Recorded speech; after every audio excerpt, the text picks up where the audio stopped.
Sou eu quem tira a vida, sou eu quem faz viver. O salmo está em Deuteronômio 32. Um bom dia. Em nome do Pai, do Filho e do Espírito Santo. Amém. Recorramos sempre à poderosa intercessão de Maria Santíssima, nossa Mãe, e de São José, o Justo. Este trecho de Deuteronômio 32 é conhecido como Cântico de Moisés. É uma poderosa expressão poética que Moisés proferiu antes de sua morte e serve como resumo da história do povo de Israel, destacando a fidelidade de Deus e a infidelidade do povo. E o cântico expressa e começa exaltando a grandeza e perfeição de Deus. Ele é descrito como uma rocha, símbolo de estabilidade e segurança. E Deus é justo e reto em todos os seus caminhos.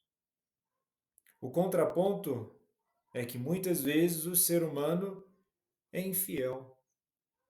Mas, no espaço da misericórdia e da justiça de Deus, há sempre possibilidade e esperança de retomada do caminho. Na liturgia de hoje celebra-se o ofício da memória de um grande santo da Igreja, São Bernardo de Claravão. E ele diz assim: ressuscitemos com Cristo, busquemos as realidades celestes, tenhamos gosto pelas coisas do alto. Então vejamos, nós podemos, sim, caminhar no mundo buscando as coisas do alto. E são nas coisas da vida que nós devemos aplicar as coisas do alto. Muitas vezes o ser humano ele inverte uma lógica querendo se distanciar dessa vida, mas é na própria vida que nós devemos aplicar os mandamentos de Deus. A caminhada, essa busca de fidelidade a Deus, se dá pela própria vida. Na primeira leitura de hoje, da leitura da profecia de Ezequiel, capítulo 28, e dos versículos 1 ao 10, é uma passagem profética em que o profeta Ezequiel recebe uma mensagem de Deus dirigida ao príncipe de Tiro. Este trecho é uma dura repreensão ao governante de Tiro por seu orgulho e arrogância, e serve como um aviso sobre as consequências do excesso de autoconfiança e a falta de reconhecimento da soberania divina.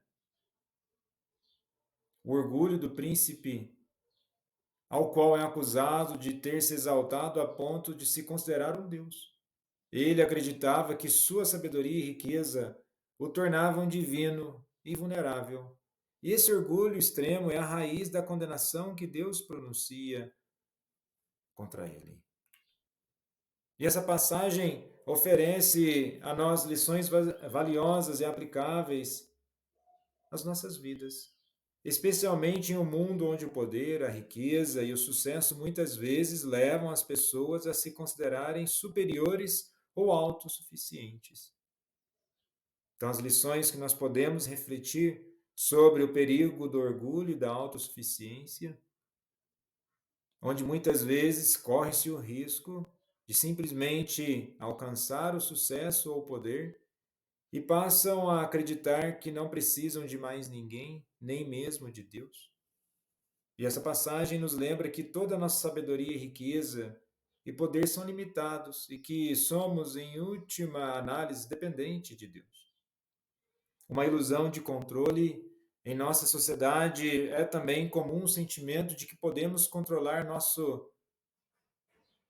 todos os sentidos de nossas vidas por meio de habilidades e recursos. Sim, muito pode ser controlado, muito pode ser equilibrado. O ser humano é um ser de extrema inteligência e por meio da técnica e do desenvolvimento das coisas, ele consegue sim estabelecer controle de muitas coisas. Mas isso, comparado a tudo que existe, é mínimo e devemos ter uma postura de humildade, a qual essa passagem nos chama a tal humildade, que é também o reconhecimento de nossa finitude, a nossa mortalidade e dependência de Deus. A verdadeira sabedoria está em reconhecer que, por mais que possamos alcançar determinados conhecimentos e tipos de controle, somos criaturas de Deus e devemos a Ele nossa reverência e obediência. E nesse sentido, refletir sobre a nossa atitude perante a vida, sobre as relações de poder, sobre as relações de como nós lidamos com muitas circunstâncias, ou com a própria humanidade, e assim a sociedade lida com a forma de ser humano. Essa é a principal coisa, ser humano. Precisamos refletir mais sobre o nosso estado de consciência para que possamos ter posturas e atitudes diferentes. E no Evangelho de hoje, em Mateus 19, dos versículos 23 ao 30, Jesus ensina exatamente sobre a dificuldade daqueles que são extremamente apegados às coisas materiais para entrar no reino dos céus.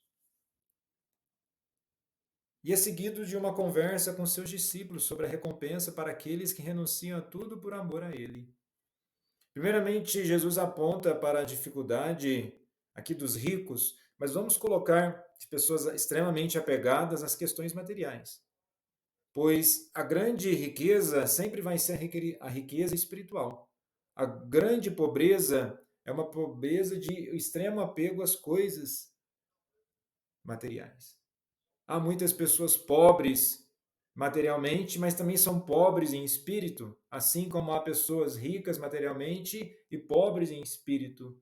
O importante é que todo ser humano, independente da sua condição material, ela possa enriquecer o seu espírito e aproximar cada vez mais de Deus. E Jesus afirma que é difícil entrar no reino de Deus usando a famosa metáfora de um camelo passando pelo fundo de uma agulha. E esta imagem ilustra a quase impossibilidade de alguém que confia em suas riquezas, em seus bens materiais, de entrar no reino. A entrada no reino não se pensa por aí, pois as riquezas podem criar uma falsa sensação de segurança e autossuficiência. Nós não devemos apegar às coisas materiais. As coisas materiais, elas são meios para os quais nós podemos tornar, sim, as nossas vidas mais fáceis, dar um conforto, mas tudo isso não nos sustenta. O que nos sustenta verdadeiramente é Deus. E por isso, o desapego material, devemos depender de Deus.